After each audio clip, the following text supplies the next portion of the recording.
요한복음에서는 다른 세 복음서에서 볼 수 없는 예수님의 자기 어떤 증거, 자기 계시, 즉 나는 무엇이다라고 말씀하시는 내용을 볼 수가 있습니다. 헬라어 원어, 성경 원어로는요, 그것을 여러분 이 정도는 기억하시면 좋을 것 같습니다. 에고 에이미라고 불러요. 에고 에이미. 한번 따라해 보실까요? 에고 에이미. 예. 영어로는 I am이란 뜻입니다. 에고라는 것은요, 나는, 에이미는 무엇이다, 나는 무엇이다라고 에고 에이미예요. 예. 아마 들어보신 적도 많이 있으실 겁니다. 요한복음을 설교할 때는요, 사실 이 부분을 빼놓을 수는 없어요. 에고 에이미, 나는 무엇이다. 7번을 말씀하시거든요. 그 첫 번째가 요한복음 6장 36절에 보면은요, 나는 생명의 떡이니, 나는 생명의 떡이다 말씀하셨어요. 나는 생명의 떡이다. 두 번째가 오늘 본문에 나오는 내용입니다. 나는 세상의 빛이다. 나는 세상의 빛이다 말씀하십니다. 그리고 세 번째 나오는 것이 이제 요한복음 10장 이제 뒤로 넘어가면은요, 나는 양의 문이다. 그리고 또 한 가지, 나는 선한 목자다. 이렇게 나와요. 그리고 그 뒤에 11장에 보면은요, 죽은 나사로 이야기가 나오거든요. 슬퍼하고 있는 마리아와 마르다에게 주님이 하시는 말씀, 나는 부활이요 생명이다. 이렇게 말씀하십니다. 그게 11장이고요. 또 뒤에 14장에 넘어가면 예수님께서 십자가를 지시고 하지만 죽으시지만 부활하신 다음에 하늘로 올라가셔서 너희의 거처를 예배하러 간다 할 때 나는 길이요 진리요 생명이다. 이게 6번째 말씀이에요. 마지막 7번째는 15장에 나는 참 포도나무다. 이렇게 말씀을 하십니다. 다 아시는 내용이죠. 다시 한번 정리를 해드리면서 여러분 한 번만 좀 따라해 보시겠습니까? 나는 생명의 떡이다. 나는 세상의 빛이다. 나는 양의 문이다. 나는 선한 목자다. 나는 부활이요 생명이다. 나는 길이요 진리요 생명이다. 마지막으로 나는 참 포도나무다. 아멘. 자, 여러분, 예수님이 왜 이거를 말씀하셨을까요? 그냥 나는 이런 주님이야 라고 자랑하려고 하셨을까요? 그렇지 않죠. 우리에게 예수님이 어떤 분인가를 쉽게 알려주시려고 이렇게 말씀하셨고, 삶의 어려움이 다가올 때마다 나는 무엇이다 라고 말씀하신 예수님의 그 이름을 부르면서 기도하라고, 그 주님을 의지하라고 이 7가지 에고 에이미를 말씀하신 거예요. 여러분, 오늘 마음에 어떤 어려움을 가지고 교회에 나오셨습니까? 요즘 어떤 문제를 가지고 힘겨워하십니까? 그러면은요, 여러분 주보에 이 내용이 나와 있거든요. 말씀 요약에 1번에 보면 7가지가 나와 있어요. 여러분, 이 7가지는요 우리 기도의 첫 머리가 됩니다. 나는 요즘 무엇 때문에 힘들지? 할 때 7가지 말씀을 보면서 나의 이 문제를 해결하실 분, 나의 이 답답한 문제를 이겨내게 하실 분은 바로 이런 분이야 할 때 딱 눈에 보이는 그 예수님. 예를 들어서 선한 목자다. 그러면 우리 기도를 시작을 뭐라고 해요? 나의 선한 목자 되시는 주님, 제가 요즘 갈 길을 잃었습니다. 나의 삶을 인도해 주시옵소서. 이렇게 기도의 머리를 삼으라고 주님이 주신 말씀인 거예요. 오늘 말씀으로 보자면 나에게 세상의 빛으로, 생명의 빛으로 오신 주님, 요즘 내 마음이 너무 어둡습니다. 우리 가정이 너무 어둡습니다. 나의 삶을, 우리 가정을 비추어 주시옵소서. 그러면서 나의 삶을 이야기를 하는 거죠, 기도로. 생명의 떡이신 주님, 요즘 내 영혼이 메말라 있습니다. 주여, 주의 말씀으로 나를 든든히 채워 주시옵소서. 여러분, 기도의 시작을 그렇게 아뢰면은요, 그리고 기도를 해나가면 처음에 내가 불렀던 그 주님의 능력이 내 삶의 결론이 된단 말이에요. 내가 선한 목자라고 예수님을 불렀다면 선한 목자 대신 주님이 나의 삶을 이끌어내셔서 결국 우리는 나중에 역시 나의 주님은 선한 목자였어 하면서 그게 결론이 된다는 얘기예요. 주님이 그러라고 우리에게 7번의 에고 에이미를 말씀하신 거예요. 여러분 기도하실 때 꼭 기억하시기 바랍니다. 물론 다른 표현들도 많이 있어요. 그 표현을 사용하셔도 괜찮습니다. 그렇지만 또 우리가 이 요한복음을 보면서 이 7가지의 에고 에이미를 보시면서 요즘 나는 무엇 때문에 힘들지 하면서 주님이 주신 그 말씀을 보면서 기도의 시작을 삼으시고 그대로 기도하시면 결국 그 기도의 시작이셨던 주님의 능력이 우리 삶에 나타나리라고 믿습니다. 여러분 이게 믿음 있는 사람이에요. 여러분 누가 믿음 있는 사람이죠? 오래 예수 믿은 사람이 믿음 있는 사람입니까? 근데 오래 믿어도 믿음 없는 분들 많잖아요. 진짜 믿음 있는 건 뭐죠? 주님이 주신 말씀을 깨닫고 그대로 순종하는 사람이 믿음 있는 거예요. 우리 그동안 잘 알았어요. 예수님은 참 포도나무고 예수님은 양의 문이고 선한 목자고 지식으로는 알았는데 그런 예수님이 나에게 힘이 되셨나요? 그게 안 됐던 이유는 뭐예요? 순종하지 않았기 때문이죠. 여러분 아는 게 힘이 아니라 살아내는 게 힘입니다. 그게 주님의 능력이에요. 그게 정말 믿음 있는 사람이에요. 오늘은 그 에고 에이미의 두 번째 말씀입니다. 나는 세상의 빛이다. 여러분 12절 한번 보실까요? 예수께서 또 말씀하여 이르시되 나는 세상의 빛이니 나를 따르는 자는 어둠에 다니지 아니하고 생명의 빛을 얻으리라. 이 말씀의 배경을 좀 설명을 드리려고 합니다. 여전히 그 초막절이에요. 명절 마지막 날. 초막절에는요 2가지 의식이 있었습니다. 첫 번째 의식을 지지난주에 말씀을 드렸어요. 초막절이 일주일 동안 진행이 되고 그 다음 8일째 되는 날은 잔칫날이라고 말씀을 드렸습니다. 일주일 동안 어떤 의식을 하냐면 예루살렘 옆에 있는 실로암 물가에서 제사장들이 물을 길어다가 성전 제단에 붓는 의식이 있었어요. 물을 길어다 부어요. 계속해서. 의미가 있었죠. 과거 이스라엘 백성들이 광야 행진을 할 때 하나님께서 목마른 백성들에게 반석을 쳐서 물을 내신 것을 기념하면서 감사하면서 물을 길어다 부었어요. 그리고 이 초막절 절기가 우리로 말하면 추수감사절, 한 해 농사를 다 마무리 짓고 결실을 맺은 것에 대한 감사를 올려드리는데 한 해 동안 비를 주신 하나님 앞에 감사하면서 물을 붓는 거예요. 물을 부으면서 감사도 하지만 소망도 있죠. 하나님, 우리 인생에 내 인생에 앞으로 더 큰 복을 주셔서 목마르지 않는 삶이 되게 하옵소서. 그런데 그들이 바라는 복은 육신의 복이었어요. 또 목마른 복이었어요. 그래서 예수님이 하신 말씀이 뭐예요? 누구든지 목마르거든 내게로 와서 마시라. 나를 믿는 자는 성경의 이름과 같이 그 배에서 생수의 강이 흘러 나오리라. 입으로 마시는 물은 또 목마르지만 이 사람들이 원했던 그 물은 또 그들의 인생을 갈증나게 하지만 주님이 주시는 물은 영원히 목마르지 않는다. 솟아나는 샘물은 목마르지 않는다 말씀하셨죠. 또 앞서 제가 그런 말씀 드렸습니다. 에고 에이미의 첫 번째는 생명의 떡이다. 이게 왜 주님이 말씀하셨냐면 오병이었대. 사람들이 그 배부름을 경험하고 다음날 또 예수님 찾아갔죠. 오늘도 배부르게 해달라고. 그때 예수님께서 너희가 먹는 음식은 또 배고프겠지만 내가 주는 양식은 영원히 배고프지 아니할 것이다. 그게 생명의 떡이다. 그러면서 나의 살을 먹고 나의 피를 마시는 자마다 다시는 줄이지 아니할 것이다. 그때 생명의 떡을 말씀하셨어요.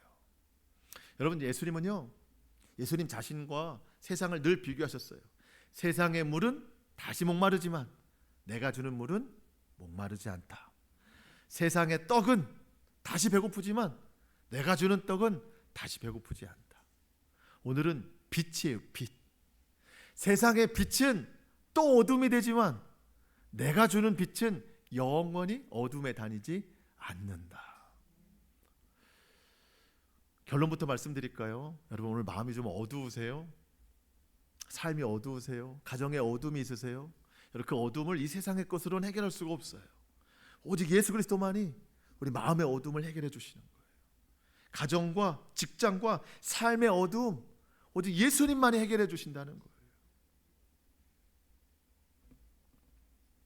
오늘 예수님이 이 어둠을 몰아내는 빛을 말씀하시는 이유가 있습니다. 초막절 첫 번째 예식은 물을 갖다 붓는 의식이 있었다면 두 번째 의식은요, 밤이 되면 여인들이 횃불을 들고 예루살렘 전체를 밝게 비추는 의식이 있었어요. 이 행사가 밤에도 계속 진행이 되니까 이 밤에 어두우면 안 되잖아요. 그래서 누군가는 불빛을 비춰야 돼요. 그래서 여인들이 등불을 들고 횃불을 들고 온 시내를 비추고 있었습니다. 그 빛 안에서 사람들이 명절 마지막 날을 즐겁게 보내고 있는 거예요. 그러면서 중요한 건 뭐냐면 사람들이 기억하는 거죠. 과거에 하나님께서 이스라엘 백성들 광야 행진할 때 낮에는 무슨 기둥이었어요? 구름 기둥. 밤에는 불기둥으로 인도해 주신 걸 기억하는 거예요. 그 불기둥으로 인도해 주시면서 그들의 결국 목적지는 약속의 땅은 어디였어요? 가나안 땅. 그들이 그토록 가고 싶어하던 가나안 땅. 이 초막절 마지막 날 등불을 들면서도 그런 소망이 있어요. 하나님 이 등불처럼 내 인생을 밝혀주셔서 우리 집이, 우리 가정이, 내 인생이 살기 좋은 가나안 땅 같은 그런 삶으로 좀 바꿔주세요. 삶의 모든 어둠은 하나님이 좀 몰아내 주시고 가나안과 같은 행복한 삶으로 좀 바꿔주세요. 그런 의미까지 담겨 있는 게 이 초막절 의식이었습니다. 하나님께서 이 백성들을 인도해 주실 빛을 그들에게 보내주셨어요. 사실은 그 빛이 바로 예수 그리스도예요. 근데 사람들이 빛을 원하면서도 하나님이 보내주신 그 빛을 거부해요. 왜? 자기들이 찾는 빛이 아니래요. 하나님이 보내신 빛의 목적은 이거였어요. 한번 보실까요? 요한복음 시작 부분에 나옵니다. 1장 9절 10절 보니까요, 참 빛 세상에 와서 각 사람에게 비추는 빛이 있었나니. 이분이 누구예요? 예수님. 예수님은요 세상에 와서 각 사람을 비추는 빛이에요. 자, 각 사람, 이거 좀 기억하시면 좋겠어요. 각 사람, 저와 여러분을 비추는 빛이었어요. 10절, 그가 세상에 계셨으며 세상은 그로 말미암아 지은 바 되었으되 세상이 그를, 그 빛을 알지 못했어요. 각 사람에게 비추는 빛을 알지 못했어요. 그래서 11절, 자기 땅에 오매 이스라엘 땅에 나셨는데 자기 백성이 영접하지 않았어요. 그 빛을 거부했어요. 그렇지만 12절 참 중요하죠. 같이 읽겠습니다. 시작. 영접하는 자 곧 그 이름을 믿는 자들에게는 하나님의 자녀가 되는 권세를 주셨으니. 아멘. 하나님께서 예수 그리스도를 이 땅에, 어두운 땅에 빛으로 보내신 이유는요, 각 사람을 비추기 위해서요. 각 사람을 비추게 하기 위해서. 그런데 사람들이 그 빛을 거부한 이유는 뭔가? 나를 비추지 마세요 라는 뜻이에요. 내 마음을 자꾸 비추지 마세요.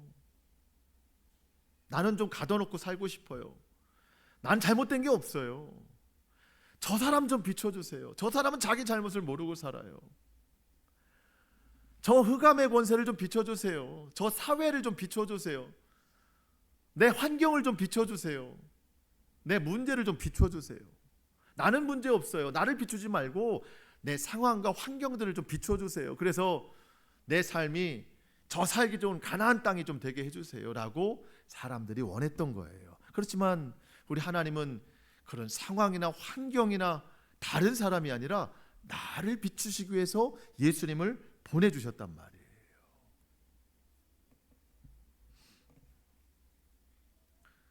그 예수님은 우리의 마음을 보시고 이 세상의 빛으로, 참빛으로 오셨어요. 그래서 나는 세상의 빛이니 나를 따르는 자는 어둠에 다니지 아니하고 생명의 빛을 얻으리라. 예수님은 세상의 빛으로 오셨습니다. 이 세상이 여러분 우주적 공간적 이 세상이라고 이해할 수도 있지만 구원받아야 될 세상이라고 우리 믿는 거예요. 여러분 세상은 우리가 살아가는 세상이 아니라 구원받아야 될 대상을 세상이라고 말해요.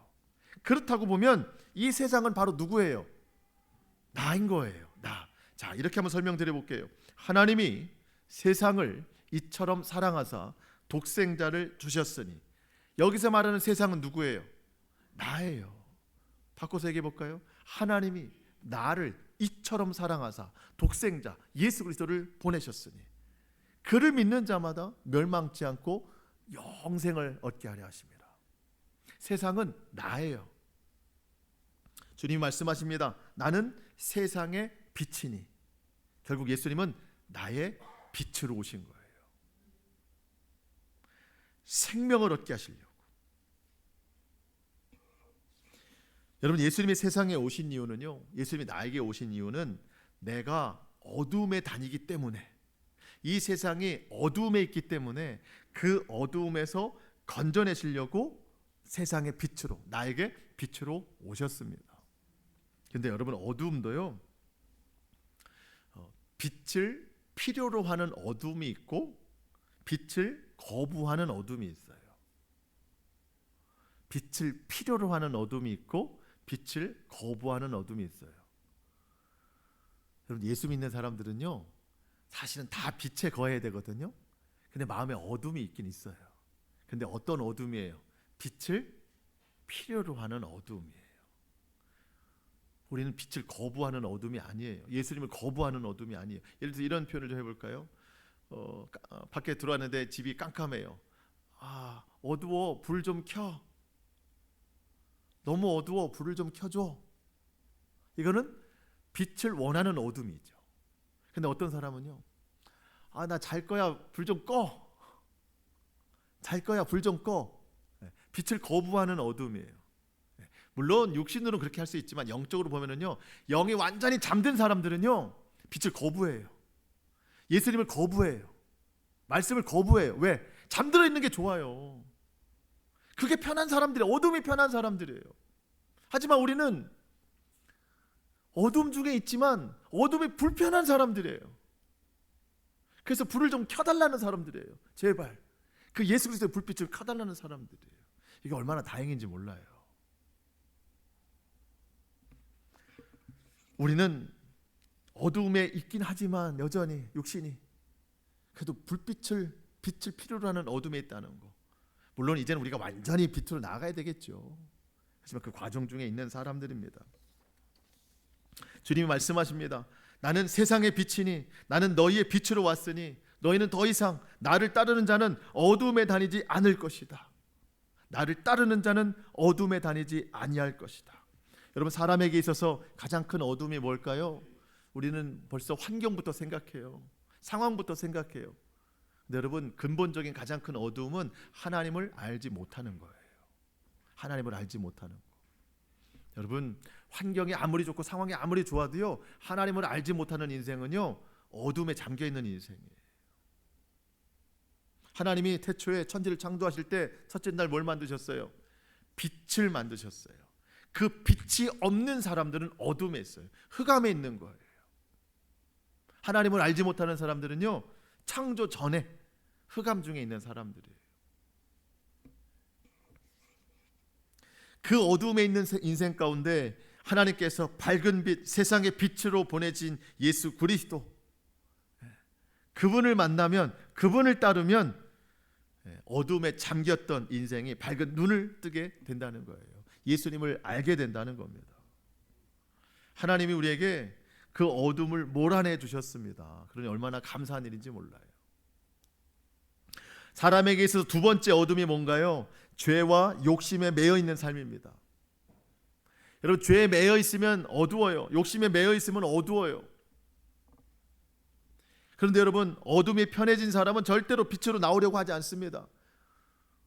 여러분, 죄가 좋은 사람은요, 절대로 빛으로 안 나와요.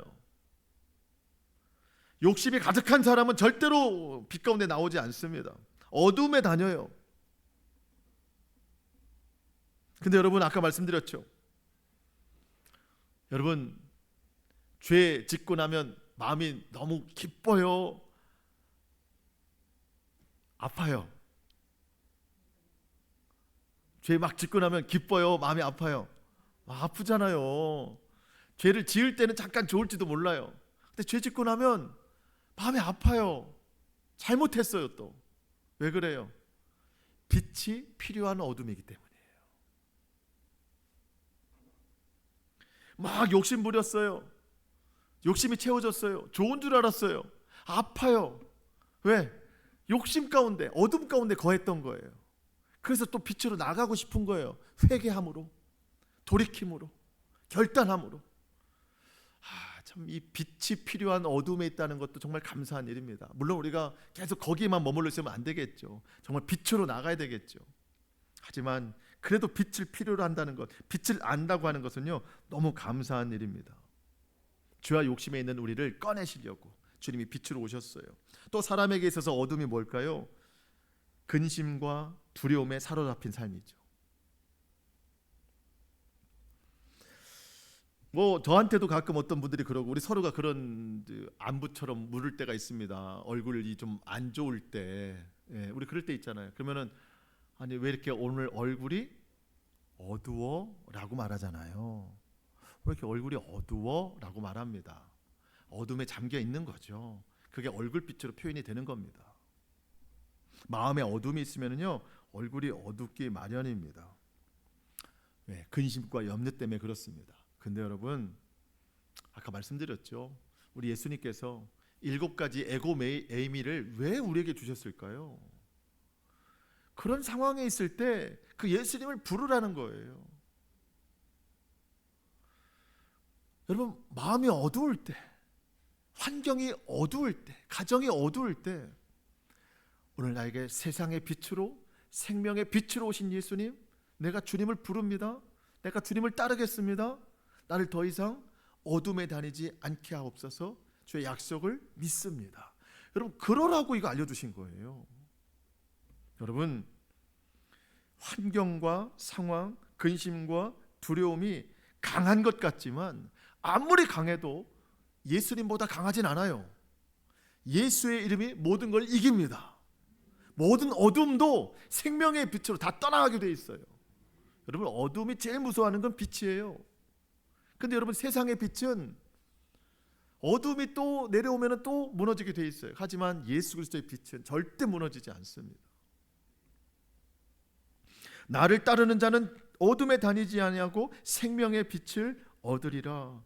날마다 우리가 예수님을 따르면 더 이상 어둠에 거하지 않아요. 날마다 생명의 빛을 얻게 되는 겁니다. 그렇다면 예수님을 따라야 되겠네요. 예수님을 어떻게 따르죠? 결국은 말씀과 기도예요. 말씀과 기도. 우리 예수님은 말씀이 육신이 되어 우리 가운데 찾아오신 분이기 때문에 늘 말씀을 기억하셔야 됩니다. 여러분, 그래서 우리가 매일매일 말씀 묵상을 해야 되겠지만 주일에 주시는 말씀은요, 우리 그렇게 생각할 수 있어요. 유통기한이 일주일이에요. 주일 말씀이니까. 매일매일 말씀은 유통기한이 하루일 수 있지만, 자, 우리 일주일 동안 여러분 오늘 12절을 묵상하고 살아가는 거예요. 12절. 나는 세상의 빛이니 나를 따르는 자는 어둠에 다니지 아니하고 생명의 빛을 얻으리라. 여러분, 일주일 동안 이 말씀을 외우고 기억하고 매일 읊조리면서 살아가는 거예요. 이게 예수님을 따르는 삶입니다. 그러면서 함께 기도하는 거예요. 어떤 은혜가 있을까? 이렇게 설명을 드리고 싶어요. 저도 경험한 바예요. 여러분, 물이 쭉 빠져 있는 바닷가에 나룻배 하나가 있습니다. 이게 그 끈에 매어 있어서, 기둥에 매어 있는 거죠. 끈에 묶여서 밧줄로. 이 배를 띄워야 됩니다. 어부가. 근데 물이 저쪽까지 빠져 있어요. 이제 끈을 풀러가지고 이 나룻배 이걸 어떻게 해야 돼요? 그러면 물 있는 곳까지 끌고 가야 되겠죠. 끌고 가야 됩니다. 물이 빠졌으니까. 힘차게 끌고 가가지고 이제 물 위에 배를 띄웁니다. 그럼 이제 배는 물 위에 떴고 이제 어부는 노만 저으면 됩니다. 노 젓는 일도 쉽지는 않겠지만, 여러분, 노 젓는 게 힘들어요? 끌고 가는 게 힘들어요? 끌고 가는 게 힘들죠. 배는 물 위에 띄워야 됩니다. 그리고 노를 저어가는 거예요. 똑같아요. 여러분, 말씀이 없는 인생은요, 배를 끌고 가는 힘든 인생이에요. 그런데 하루에 말씀 한 구절이라도 생각하고 계속 읊조리고 그 말씀이 주는 은혜대로 살아가면은요, 배를 물에 띄우는 인생이에요. 여러분, 말씀이 주는 은혜 위에 인생이 떠가요. 말씀이 주는 감격 위에 인생이 떠가요. 그러면서 이 노를 저면서 방향을 맞춰가는 거예요. 저도 이런 경험을 많이 해요. 저도 그래서 매일 말씀 한 구절을 붙들고 오전부터 계속 하고 살아요. 근데 하루 종일 하면 얼마나 좋아요. 근데 이게 하루 종일 못해요. 오전에 뭐 1시간, 2시간 아니면 오전 내내 하다가 정말 마음에 감동이 있어요. 말씀의 능력이구나. 그러다가 또 분주함이 생기고 다른 생각이 들어오면은요, 말씀은 탁 내려가고 거기에 또 이제 사로잡혀요. 그러면 또 이제 저는 또 배를 끌고 가는 거죠. 혼자 힘들게.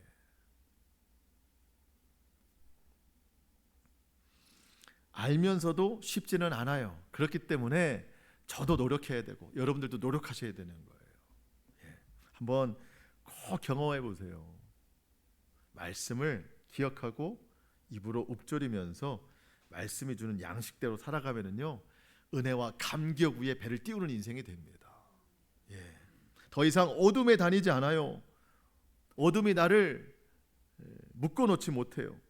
여러분, 요즘 정말 살기 어렵잖아요. 마음에 어둠이 있어요. 삶에 어둠이 있어요. 감정적 어둠이 있고요. 또 정서적인 어둠이 많아요. 환경적 어둠이 많고요. 여러 가지 어둠의 이름들이 많지만 여러분, 이 세상 것으로는요, 그 어둠을 이겨낼 수가 없어요. 오직 예수 그리스도 주님만 모든 어둠을 이겨내는 생명의 빛, 세상의 빛이 된다는 거예요. 여러분, 아까 말씀드렸죠. 세상에 주는 물은, 세상이 주는 떡은 다시 목마르지만, 다시 배고프지만, 세상에 비추는 빛은 다시 어두워지지만, 예수님 비추시는 빛은 영원히 어둠에 다니지 아니하리라. 여러분, 오늘 마음의 어둠을, 환경의 어둠을 예수 그리스도로 이겨낼 수 있기를 축복합니다. 말씀 한 구절을 마음에 비추면은요, 영원히 꺼지지 않아요. 이게 신앙이에요. 이게 신앙입니다. 우리를 생명의 빛으로 날마다 초대하세요. 우리가 이걸 한 번만 경험하면 우리 맨날 할 거예요. 일주일 동안 12절을 우리가 묵상하면서 살아가야 되겠죠. 자, 예수님이 이렇게 세상의 빛, 생명의 빛을 말씀하시는데 바리새인들은요, 듣질 않아요. 아주 불편한 속내를 드러냅니다. 그들은 여전히 어둠에 있는 사람들입니다. 13절 보니까 바리새인들은 이르되 내가 너를 위하여 증언하니 내 증언은 참되지 아니하도다. 들으려고 안 해요. 율법에는 두세 사람 증인이 있어야 참되다고 말하는데 예수 당신은 혼자 얘기하고 있으니 우리가 인정할 수가 없다, 이런 얘기하는 거예요. 율법에 기대어 말하고 있지만 속으로는 어때요? 예수님을 죽일 생각, 붙잡을 생각만 하고 있는 겁니다. 빛에 있는 사람들이에요, 어둠에 있는 사람들이에요? 어둠에 있는 사람들이니까 자꾸 이런 얘기를 하는 거예요. 빛을 알지 못해요. 어둠이 편한 사람들입니다. 예수님이 이렇게 대답하시죠. 14절에 보면 예수께서 대답하여 이르시되 내가 나를 위하여 증언하여도 내 증언이 참되니 내가 어디서 오며 어디로 가는 것을 알거니와 너희는 내가 어디서 오며 어디로 가는 것을 알지 못하느니라. 지금 바리새인들이 왜 그렇게 이야기하느냐? 예수님이 어디서 오셨고 어디로 가는지 알지 못하기 때문이라는 겁니다. 하지만 예수님은 하늘에서 오셨고 다시 하나님에게로 가는 것을 아시기 때문에 내 증언이 참되다 말하는 겁니다. 예수님은요, 하나님으로부터 오셨어요. 그리고 하나님께로 가십니다. 자, 쉽게 표현하면 하늘에서 오셨어요. 여러분, 하늘에서 오신 분이요, 땅의 기준에 제한을 받지 않아요. 땅의 기준으로는 두세 사람이에요. 근데 하늘에서 오신 분은요, 그분이 진리이시기 때문에 두세 사람의 증인이 필요 없어요. 그냥 그분이 말하면 참 진리가 되는 거예요. 그분이 어디서 오신 줄 알았다면 두세 사람 이야기 안 한다는 거예요. 자, 예수님이 메시아로서 하늘에서 오셨다는 것은 하나님이 이미 많은 선지자들로부터 밝히신 부분입니다. 자, 바리새인들이 하나님 잘 믿는 사람들이라고 자부하면서도 정말 만약 그들이 하나님의 뜻을 알기를 원했다면 예수님이 어디서 오신 분인지를 알았을 텐데, 말은 하나님의 뜻이라고 얘기하면서 그들은 하나님의 뜻이 아니라 자기 뜻대로 하는 사람들이었습니다. 그러니까 하늘의 뜻을 알지 못하고 자기 뜻만 펼쳐나가는 사람들이 된 거예요. 여러분, 하늘의 뜻을 알아야 돼요. 하나님의 뜻을 알아야 돼요. 그래야 그 뜻이 내 삶에서도 이루어지게 되는 겁니다. 우리 예수님이 너희는 이렇게 기도하라 하면서 가르쳐 주신 기도가 있죠. 그걸 뭐라고 해요? 우리는 주기도문이라고 부르잖아요. 주기도문. 제가 여러분에게 늘 말씀드리는 게 있어요. 주기도문을 기도로 하지 않으니까, 기도를 빼니까 뭐가 되는 거예요? 기도 빼면 주문만 하는 거예요. 우리는 기도를 해야 되는데 주문만 외우고 있어요. 기도가 빠지니까. 그러니까 우리는 아무 뭐 없이 하늘에 계신 우리 아버지, 그냥 이렇게만 주문만 외우고 있는 거예요, 평생. 그래서 여러분, 우리 교회는요, 그래서 앞을 보고 하는 거예요. 주문을 외우지 말고 기도하라는 거예요. 주님이 가르쳐 주신 기도 안에 뭐가 있냐면은 뜻이 하늘에서 이루어진 것 같이 땅에서도 이루어지이다. 하나님께서 하늘에서 뜻을 보내주셨어요. 온 세상을 구원하라, 어둠의 세상을 비춰라. 그 뜻 가운데 보내주신 분이 예수 그리스도예요. 어두운 세상에 빛으로 오신 예수 그리스도, 하나님의 뜻을 안다면 그분이 바로 예수 그리스도라는 걸 알 수 있다는 거예요. 하늘의 뜻을 안다면. 근데 바리새인들은 하늘의 뜻을 구하지 않고 땅의 뜻만 구하니까 하나님의 뜻인 예수 그리스도를 알지 못한다는 거예요. 그러니까 엉뚱한 얘기를 하는 거죠. 나는 너의 말을 참되다 하지 않겠다. 근데 여러분, 이런 오류는요, 바리새인들만 있는 게 아니에요. 우리도 마찬가지예요. 여러분, 우리도 하나님 뜻 구하지 않고 자기 뜻만 외치는 사람들이 있잖아요. 그럼 하나님께서 내 기도 가운데 하나님의 말씀을 응답으로 주셨을 때 우리는 그 응답이 참되다 하지 않아요. 왜? 내 뜻을 구하고 있기 때문에. 잘못 구하는 거죠. 여러분, 우리는 우리의 뜻이 아니라 하나님의 뜻을 구해야 됩니다. 그래야 하나님께서 하늘에서 이루어 주신 뜻이 이 땅 가운데, 내 삶 가운데에서도 고스란히 이루어지게 되는 거예요. 하나님께서 어두운 세상에 밝은 빛을 보내신 그 하늘의 뜻이 나에게 온다면, 그 뜻을 내가 받아들인다면 실제로 내 삶은 밝은 빛으로 변화되게 될 줄로 믿습니다. 하나님의 뜻을 구해야 됩니다. 자, 15절로 18절인데요. 너희는 육체를 따라 판단하나 나는 아무도 판단하지 아니하노라. 이 판단이라는 말을 기억해 주시고요. 만일 내가 판단하여도 내 판단이 참되니 이는 내가 혼자 있는 것이 아니요 나를 보내시니가 나와 함께 계심이라. 너희는 율법에 두 사람이 증인이 참되다 기록하였으되 내가 나를 위하여 증언하는 자가 되고 나를 보내신 아버지도 나를 위하여 증언하시느니라. 판단이라는 말씀. 여러분, 바리새인들은요, 육체로 판단한대요. 이 판단은 심판이란 뜻입니다. 그러니까 바리새인들은요, 하나님의 뜻을 생각하지 않고 자기들 생각으로 모든 사람을 다 심판해요. 그 대표적인 사람이 지난주에 봤던 현장에서 가늠하다 붙잡힌 여인, 자기들이 심판해 버리잖아요. 물론 율법에도 있지만 그들은 율법을 벗어나서까지 심판을 해요. 자기 육체를 따라서, 자기 뜻을 따라서. 예수님을 죽이고자 함도 자기 육체를 따라, 자기 육신의 그 뜻을 따라서 예수님을 죽이고자 하는 겁니다. 죄인이 누구를 심판해요? 근데 예수님은 의인이면서도 아무도 나는 심판하지 아니하노라. 주님은 심판하지 않으신대요. 주님은 오직 구원을 위해서 이 땅에 오셨습니다. 여러분, 하나님께서 예수님 보내신 목적, 우리 한번 성경을 보고 이어갑니다. 요한복음 3장 17절로 21절인데요. 우리 천천히 읽어보시면 내용이 다 이해됩니다. 우리 천천히 말씀을 선포하겠습니다. 시작.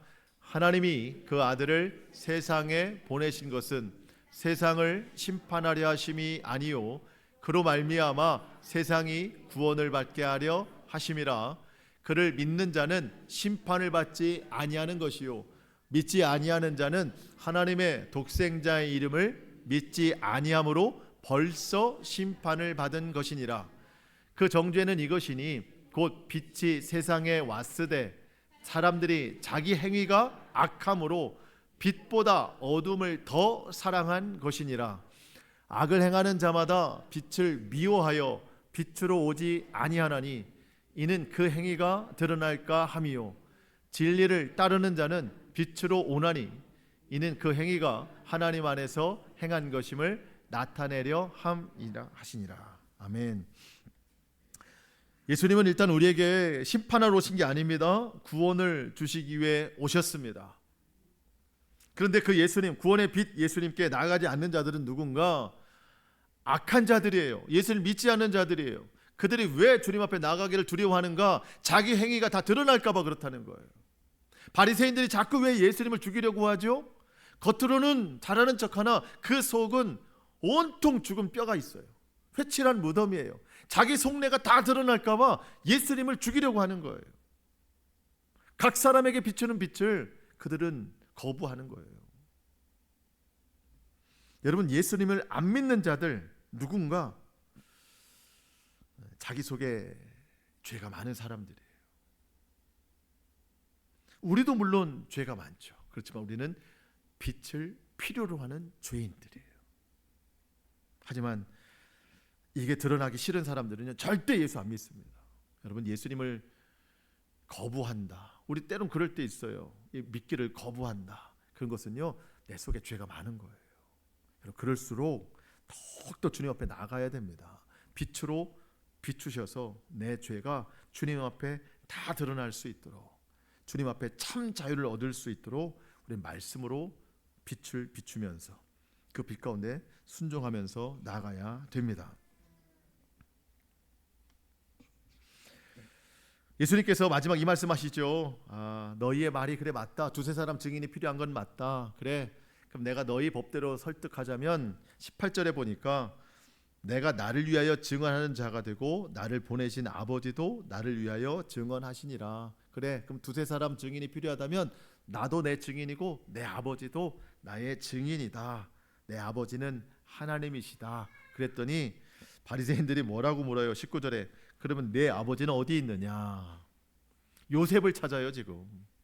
근데 요셉은 이 시기로 보면은 이미 죽었어요. 육신의 아버지는 죽은 때예요. 그랬더니 예수님이 19절 하반절에 너희는 나를 알지 못하고 내 아버지도 알지 못하는도다. 나를 알았더라면 내 아버지도 알았으리라. 여러분, 바리새인들은요 마지막까지 어둠에 치우친 사람들입니다. 하나님의 뜻을 알려고 하지 아니하고 예수님을 죽이려고 하는 목적밖에는 없어요. 끝까지 어둠을 붙들고 있습니다. 그 어둠이 벗겨지면 자기들이 다 드러날까 봐 끝까지 어둠을 붙잡고 있는 사람들입니다. 여러분, 아주 불행한 사람들이에요. 여러분, 자기가 어둠을 붙잡고 있는 사람들은요 남을 공격해요. 자기를 방어하고 남을 공격한단 말이죠. 자기 죄가 드러날까 봐 계속 방어벽을 치고 오히려 남을 공격해서 죽이려고 하는 거예요. 그게 자기 자신을 지키는 것이라고 착각하고 있는 겁니다. 여러분, 가끔 우리가 그런 행동할 때가 있어요. 나를 막 너무 지키려고 하고 누군가를 막 고발하려고 하거나 공격하려고 할 때 왜 그런가? 내 속에 죄가 많아서 그래요. 내 속에 찔리는 부분이 많아서 그래요. 여러분, 내가 나를 방어한다고 나를 지키는 게 아닙니다. 오히려 내 속이 다 드러나는 것이 나를 지키는 거예요. 여러분, 내가 말씀 가운데 다 드러나면은요 나는 자유해집니다. 나는 화평해져요. 나는 온유해져요. 더 이상 누구를 공격하지 않아요. 하나님의 자녀로서 오히려 빛을 드러내면서 살아가게 됩니다. 여러분, 우리 주님 앞에 모든 것이 다 드러나서 생명의 빛 가운데 살아가는 저와 여러분 될 수 있기를 축복합니다.